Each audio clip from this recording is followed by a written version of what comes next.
Ladies and gentlemen, please welcome to the stage the wonderful Steve Bugeja!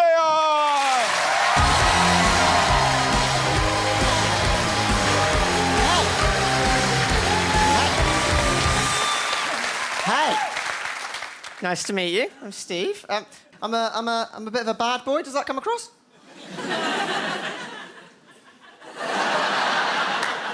No, I'm not. But I've been trying to be a bit cooler. Recently, I broke the law for the very first time. Right? Yeah. I did drugs. Fuck the system, right? Yeah, I went to Copenhagen to do it, right? Because I'm not gonna fuck our system. I'm not stupid. I'm gonna fuck someone else's system. I'm not like Saudi Arabia or Dubai. I'm not gonna fuck their system. Their system seems pretty unfuckable. I went to Copenhagen, right? In Copenhagen, there's a bit called Christiana where they just sell you drugs and they don't stop them doing it. And I was like, that's my kind of law breaking, you know, because it's actually allowed, right? So I went there to do marijuana, right? I'm not really a drug kind of guy. I switched to decaf at 4, you know? So I went for it. Now, my friend Ian came with me. He smoked his marijuana, but I'm not gonna smoke it. That makes me cough, right? So what I did is they had like market stalls where they were selling like biscuits with the weed like built in. Because I know the slang. Like it was built-in weed, you know, into the biscuits. And I love biscuits. I was like, flipping, I'll have a weed biscuit. I was so excited. I was like, 1 weed biscuit, please. Have you got any crack cookies? Any heroin hobnobs? I was going to do it. First time doing drugs. I was so excited. But this is where the story gets very lame, because I had to check the dietary requirements of the biscuit because I am quite severely lactose intolerant. Yeah. So picture the scene. I had to ask a drug dealer whether he put milk into his biscuit. It was the most pathetic thing you've ever seen in the entire world. Most people, when they buy drugs, it's like, do you want some drugs, man? Yeah, sure. But when I do it, it's like, oh, milk upsets my tummy. Like, it's so... You cannot ask the dietary requirements of drugs. Like, you just can't do it. Like, excuse me, is there any milk in this weed? Is this heroin gluten-free? Is this cocaine fair trade? It never is. But and I'm not exaggerating, my lactose intolerance is severe. Like, it's bad. Like, if I have milk in me, it's coming out, you know? Like, and I can't... And no one takes it seriously, by the way, lactose intolerance as a disability. It's not one of the, yeah, we've got some fans in shitting themselves over there. It's a nightmare, isn't it? No one cares about us, lactose intolerance people. Like, it's not one of the big disabilities. You're not going to see it at the Paralympics anytime soon, you know? You're never going to see the starting 100 metres of the Paralympics. One person's, like, got one leg and one person's lost an arm and then one person's like, when I eat Baby Bell, I shit myself. Oh, you're so brave. How'd you do it?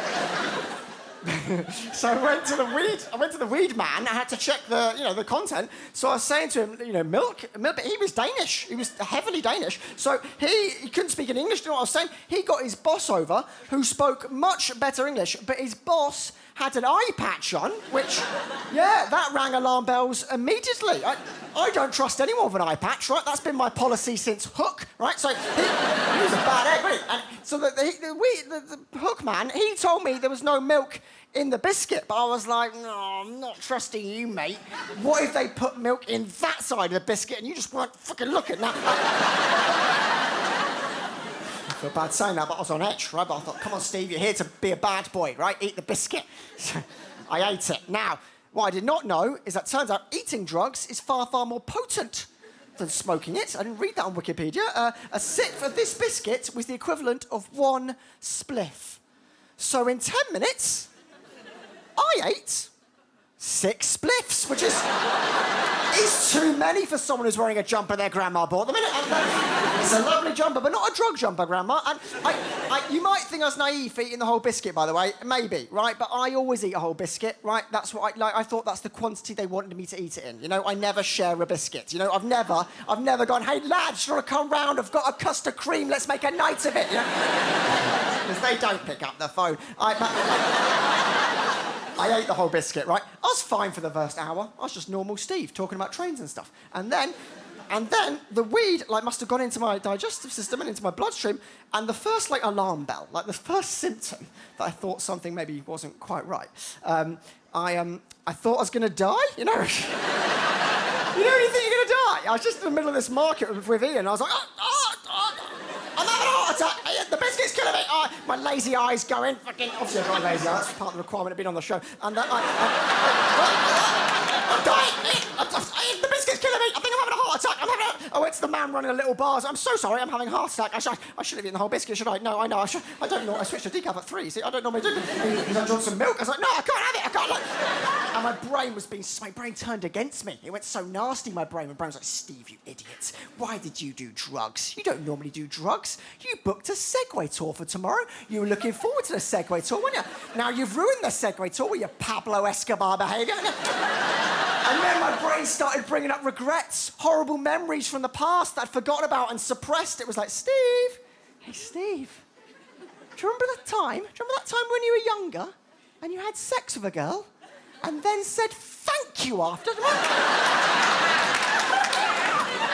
She said, you're welcome. Do you remember, Steve? She gave you a phone number, but only had 10 digits. That's not enough. You need 11, don't you? You always count now. I thought I was going to die, right? I thought I was walking around the market trying to get people to call my next of kin. Ian dragged me to a supermarket, and he wanted to get some food in me, but I'm not going into a supermarket, right? I'm paranoid by this point. It's full of milk. Fuck that. So I waited outside the supermarket, and Ian sat me in one of those cars. You know, those, like, toy cars for kids outside supermarkets? He sat me in one of those, and I remember vividly being like, Ian, I cannot drive. This is not safe. I don't know the Danish rules. I don't know where this Danish noddy wants to go to. I don't know how to hold the steering wheel over here, because back in the UK, you hold it at 10 o'clock and 2 o'clock, but maybe in Denmark, it's 11 and 3, because of the time difference. Like, I was so... The moral of that story, guys, is do not trust someone with an eye patch. Because that biscuit did have milk in it. And I found out shitting myself next to a Danish noddy.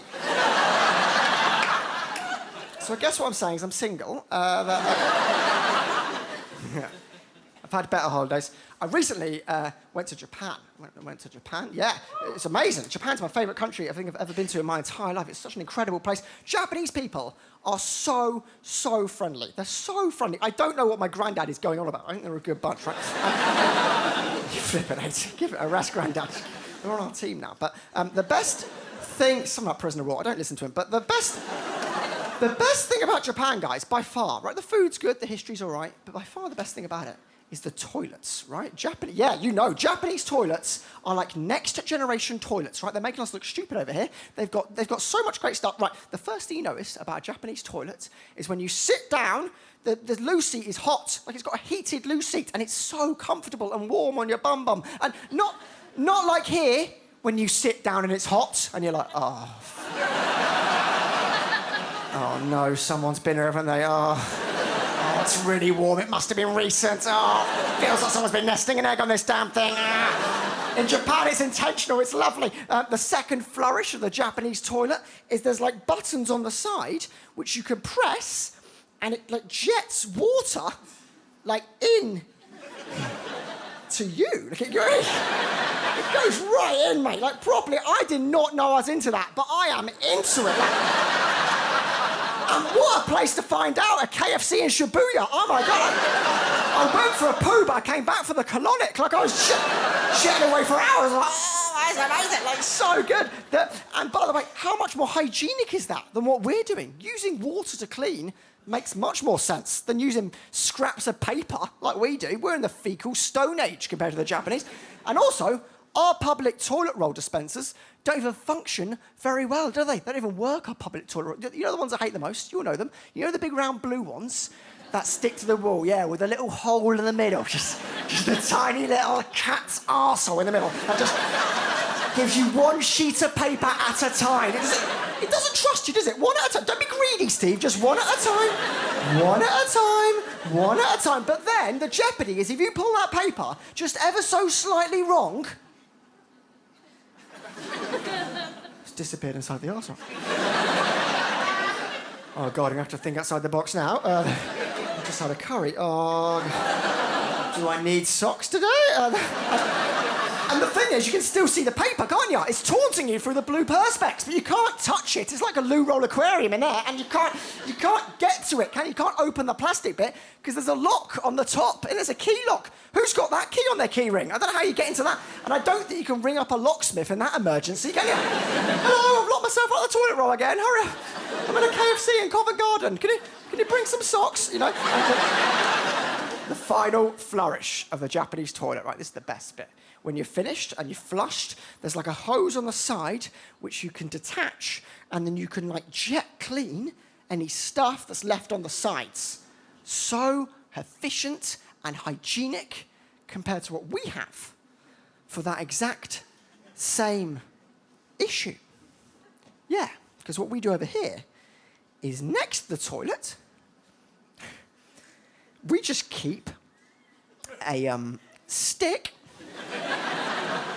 Sorry. In my throat. A stick with shit on it. That's what we have,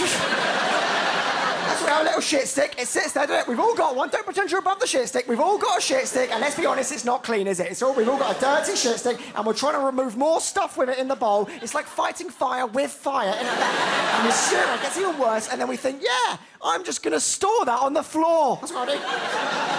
In a little cup. That's what I'm going to put that. In the room that I want to clean myself. Let's put it about a metre from my toothbrush. That's where I want that. About toddler heights. What can go wrong?